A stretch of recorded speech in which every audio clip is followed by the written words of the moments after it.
ഒരു വിദഗ്ധമായിട്ട് പഠിക്കേണ്ട വിഷയമാണിത്, ഒരു സംശയമില്ല.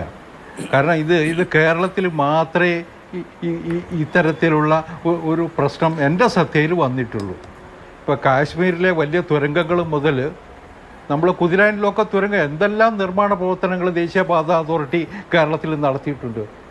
കാശ്മീർ മുതൽ കന്യാകുമാരി വരെ ഒരുപാട് റോഡുകളുടെ നിർമ്മാണം നടത്തിയിട്ടുണ്ട്, ഒരുപാടെണ്ണം.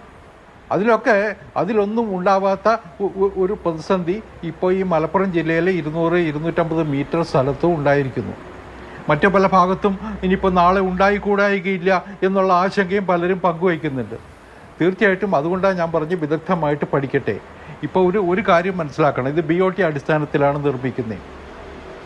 നിർമ്മിച്ചിട്ട് കേന്ദ്ര സർക്കാരിന് ഇത് കൈമാറുക ചെയ്യുന്നേ. അതുവരെ എന്തെങ്കിലും പ്രശ്നമുണ്ടായിട്ടുണ്ടെങ്കിൽ, എന്തെങ്കിലും പ്രശ്നങ്ങൾ ഉണ്ടാകുന്നുണ്ടെങ്കിൽ അതിൻ്റെ ഉത്തരവാദിത്വം നിർമ്മാണ കരാർ എടുത്ത കമ്പനിക്ക് തന്നെയാണ്.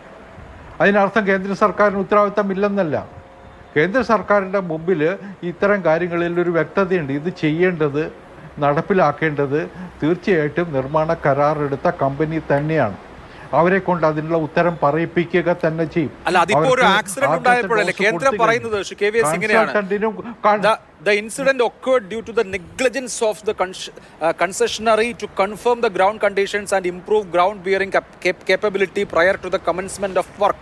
പണി തുടങ്ങുന്നതിന് മുമ്പ് നിലം ശക്തിപ്പെടുത്തുന്നതിൽ, മണ്ണ് ഉറപ്പിക്കുന്നതിൽ പോരായ്മ സംഭവിച്ചു, നെഗ്ലിജൻസ് സംഭവിച്ചു എന്ന് പറയാണ്. നോക്കൂ, ഇതുപോലെയുള്ള വയലിൽ ഇതുപോലെ ഒരു എംബാങ്ക്മെന്റ് ഉണ്ടാക്കുമ്പോൾ, എംബാങ്ക്മെന്റ് ഉണ്ടാക്കാൻ പാടില്ല അതൊന്നുമില്ല, ഈ മുകൾത്തട്ടിലെ മണ്ണ് നീക്കി കൃത്യമായ പൈലിംഗ് നടത്തി, പൈലിങ്ങിന് തന്നെ പ്രത്യേക മാതൃകകളുണ്ട്. അങ്ങനെ ഇത് വളരെ ശക്തിയുള്ള ഒരു പ്രതലമാക്കി മാറ്റി, അതുപോലെ തന്നെ തട്ടായിട്ട് മണ്ണിട്ട് ഉയർത്തി, പ്രീഫാബ് വെർട്ടിക്കൽ ഡ്രെയിൻ സംവിധാനം ഒരുക്കി വെള്ളം ഒഴുകാനുള്ള സംവിധാനം ഉണ്ടാക്കി ശാസ്ത്രീയമായി ഉണ്ടാക്കേണ്ട കാര്യമാണ്. ഈ കമ്പനി തോന്നിയതുപോലെ ഉണ്ടാക്കി വെച്ചിരിക്കുകയാണ്. എംബാങ്ക്മെന്റുകൾ നമ്മൾ പല സ്ഥലത്ത് ഇതേ സെക്ടറിൽ, അതായത് വളാഞ്ചേരി മുതൽ രാമനാട്ട് വരെയുള്ള ഭാഗത്ത് തന്നെ വേറെയുണ്ട്.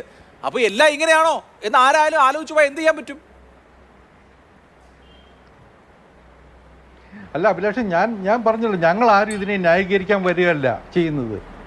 ഒരു സംഭവം ഉണ്ടായി, ഇതിനെ രാഷ്ട്രീയമായിട്ട് നേരിടാനാണ് ഉദ്ദേശമെങ്കിൽ നേരിട്ടുള്ളൂ. പക്ഷെ ഞങ്ങളെ സംബന്ധിച്ചിടത്തോളം ഞങ്ങൾ കേരളത്തിൻ്റെ നന്മ ലക്ഷ്യമാക്കിയിട്ടാണ് ഇത്രയും വലിയൊരു പ്രോജക്റ്റ് കേരളത്തിൽ കൊണ്ടുവന്നത്. കേരളത്തിൻ്റെ നന്മ ലക്ഷ്യമാക്കിയിട്ടാണ്.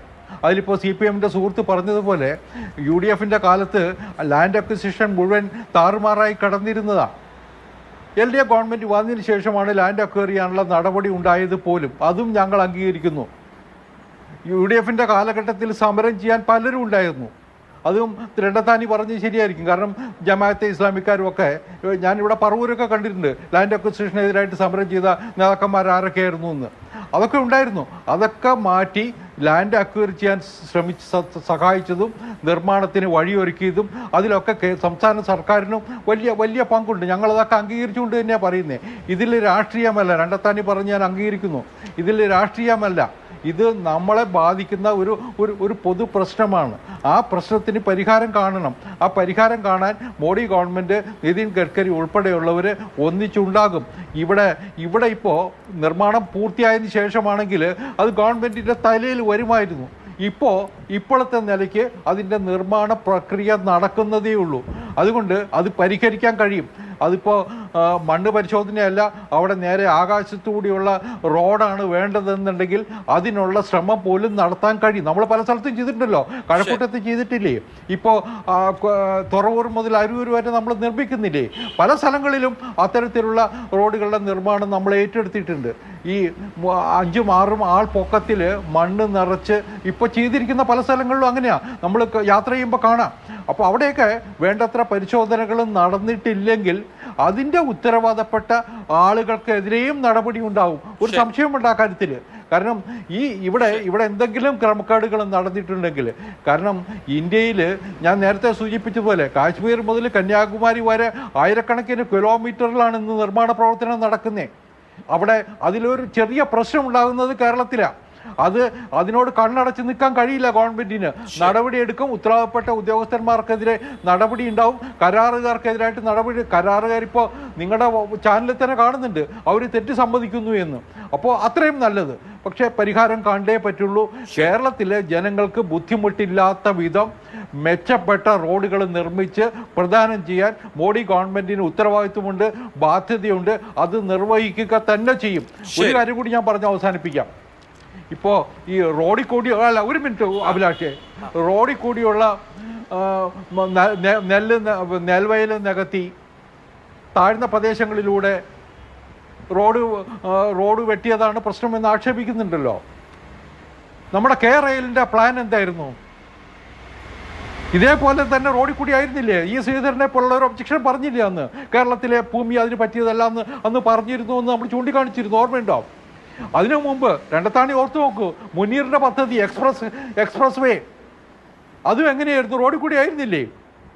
അപ്പോൾ അന്നൊന്നും ആരും കാണാത്ത ചില പ്രശ്നങ്ങൾ ഇവിടെ ഇന്ന് ഉണ്ടായിട്ടുണ്ട്.